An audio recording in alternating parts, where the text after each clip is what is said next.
രാഹുൽ മാങ്കൂട്ടം എം.എൽ.എയും സന്ദീപ് വാര്യറും ഒന്നിച്ച് നീക്കം തുടങ്ങിയതോടെ പാലക്കാട്ടെ ബി.ജെ.പി നിലംപൊത്തുകയാണ്. എം.എൽ.എയെ കാലുകുത്തിക്കില്ലെന്ന് ശപഥം ചെയ്ത ബി.ജെ.പിയുടെ നഗരസഭാ അധ്യക്ഷനെ തന്നെ പൊക്കിയെടുത്തുകൊണ്ട് പ്രതികാരം ചെയ്യുകയാണ് മാങ്കൂട്ടം എം.എൽ.എ.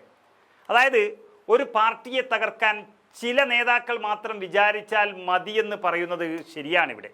കാരണം കേരളത്തിലെ ബി.ജെ.പിയുടെ തറവാടാണ് പാലക്കാട്ട് നഗരസഭ എന്നൊക്കെ പറയുന്നുണ്ടെങ്കിലും സി കൃഷ്ണകുമാർ എന്ന ഒറ്റ നേതാവിൻ്റെ വിഭാഗീയത നിറഞ്ഞ അപ്രമാദിത്വം കൊണ്ട് ആ തറവാട് അങ്ങോട്ട് നിലംപൊത്തുകയാണ്. സന്ദീപ് വാര്യർ എന്ന എക്കാലത്തെയും കരുത്തനായ നേതാവിനെ കോൺഗ്രസിന് നൽകിക്കൊണ്ട് അവിടെ അതിനേക്കാളും ശക്തനാക്കി മാറ്റി. പാൽ സൊസൈറ്റി മുതൽ പാർലമെന്റ് വരെ താൻ തന്നെ മത്സരിക്കുമെന്ന് പറഞ്ഞു നടക്കുന്ന കൃഷ്ണകുമാർ മത്സരിക്കും തോറും തോൽവിയുടെ ഭൂരിപക്ഷം കൂട്ടിക്കൂട്ടി വരികയാണ്. ഇപ്പോഴിതാ പാലക്കാട് നഗരസഭയുടെ കരുത്തയായ വനിതാ നേതാവ് അതുപോലെ ചെയർപേഴ്സൺ കൂടിയായ പ്രമീള ശശിധരനെയും കോൺഗ്രസിന് നൽകുകയാണ് കൃഷ്ണകുമാർ. അതും രാഹുൽ മാങ്കൂട്ടം എം.എൽ.എക്ക് മുന്നിൽ കീഴടങ്ങിക്കൊണ്ട്. ബി.ജെ.പിയിലെ വിഭാഗീയത മുതലെടുക്കാൻ കോൺഗ്രസ് എല്ലാ നീക്കങ്ങളും നടത്തിക്കഴിഞ്ഞു. രാഹുൽ മാങ്കൂട്ടത്തിൽ എം.എൽ.എക്കൊപ്പം സന്ദീപ് വാര്യറും കൂടി ചേർന്നതോടുകൂടി അതിന് വേഗത കൂടിയിരിക്കുകയാണ്. മാങ്കൂട്ടം എം.എൽ.എക്കൊപ്പം വേദി പങ്കിട്ട് വിവാദത്തിലായ പാലക്കാട് നഗരസഭാ ചെയർപേഴ്സൺ പ്രമീള ശശിധരനെ ഒപ്പം ചേർക്കാൻ തീരുമാനിച്ച കോൺഗ്രസ് ബി.ജെ.പിക്ക് ശക്തമായ താക്കീതും നൽകിയിരിക്കുകയാണ്. അതായത് ചെയർപേഴ്സണെ ബി.ജെ.പി ഒറ്റ തിരിഞ്ഞാക്രമിക്കാൻ ശ്രമിച്ചാൽ സംരക്ഷിക്കുമെന്നാണ് മാങ്കൂട്ടം എം.എൽ.എയും പാലക്കാട് ബ്ലോക്ക് കോൺഗ്രസ് കമ്മിറ്റിയും എടുത്തിരിക്കുന്ന നിലപാട്. പ്രമീളയ്ക്കെതിരെ കൃഷ്ണകുമാർ നീക്കം ശക്തമാക്കിയതോടെയാണ് കോൺഗ്രസിൻ്റെ നീക്കം. അതിന് ചുക്കാൻ പിടിക്കുന്നത് എം.എൽ.എയും സന്ദീപ് വാര്യറുമാണ്.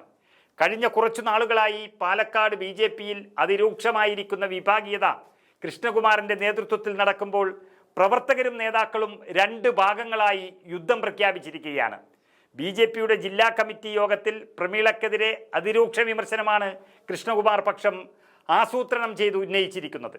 ആളുകളെ യുദ്ധത്തിനായി ഒരുക്കി നിർത്തിയ കൃഷ്ണകുമാർ 23 പേർ അടങ്ങിയ ജില്ലാ കമ്മിറ്റിയിൽ 18 പേരെ കൊണ്ടും പ്രമീള ശശിധരൻ്റെ രാജി ആവശ്യം പറയിപ്പിച്ചിരിക്കുകയാണ്. പ്രമീളയുടെ നടപടി പ്രവർത്തകരുടെ മനോവീര്യം കെടുത്തിയെന്നായിരുന്നു യോഗത്തിൽ പ്രവർത്തകരെ കൊണ്ട് പറയിപ്പിച്ചത്. രാഹുലിനെതിരെ സമരം ചെയ്ത കേസിൽ പ്രതിയായവരോട് പാർട്ടി എന്ത് മറുപടി പറയുമെന്ന ന്യായവാദം വെച്ചാണ് പ്രമീളയെ തകർക്കാൻ കൃഷ്ണകുമാർ ആക്രമണം നടത്തുന്നത്.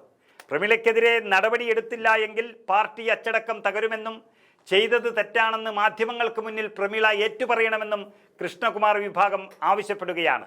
ഇല്ലെങ്കിൽ അടുത്ത പ്രാവശ്യം പ്രമീളയ്ക്ക് സീറ്റ് നൽകരുതെന്നും ആവശ്യപ്പെട്ടതോടെ പ്രശ്നം അവിടെ സങ്കീർണമായിരിക്കുന്നു. എന്നാൽ മാപ്പ് പറയാനൊന്നും തന്നെ കെട്ടില്ലെന്നും വേണ്ടി വന്നാൽ കടുത്ത തീരുമാനത്തിലേക്ക് കടക്കുമെന്നാണ് പ്രമീള അറിയിച്ചിരിക്കുന്നത്. അതായത് പ്രമീള ശശിധരന് സംരക്ഷണം ഒരുക്കുക മാത്രമല്ല, കോൺഗ്രസിലേക്ക് സ്വീകരിച്ച് പ്രധാന സ്ഥാനം തന്നെ നൽകുമെന്ന കാര്യത്തിലും കോൺഗ്രസിൽ തീരുമാനമായിട്ടുണ്ട്. ഇതിൻ്റെ ചരടുവലികളെല്ലാം നടത്തുന്നത് രാഹുൽ മാങ്കൂട്ടവും സന്ദീപ് വാര്യറുമാണ്.